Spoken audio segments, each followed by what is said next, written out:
Tėvynė ir žmogus. Taip nepaprastai skamba, kai kas nors kalba apie tėvynę.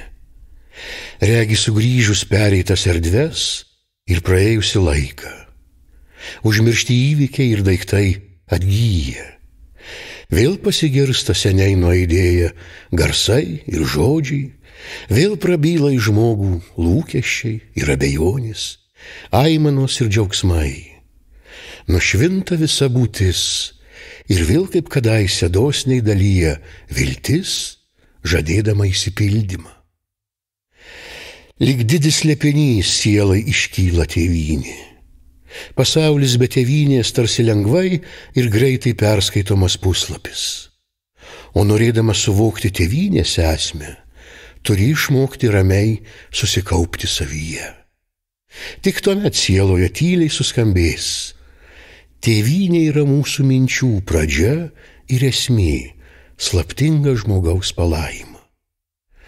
Tačiau tai nelengva suprasti. Tėvynė žmogui tiek daug reiškia tikriausiai todėl, kad jis čia viską patyrė pirmąsyk.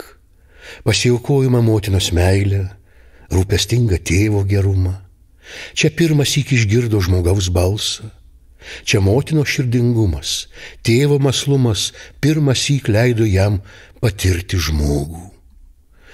Taigi tėvynėje žmogų pirmąsyk apsiautė saulės spinduliai, apgūbė nakties tamsa, čia jam pražydo pirmasis pavasaris, nuvyta pirmasis ruduo ir nukupėjo vešli vasara, su baltais sapnais išaušo žiema.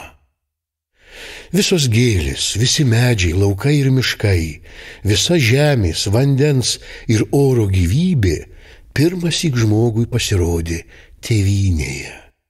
Ir visa tai jam savitai pasireiškė.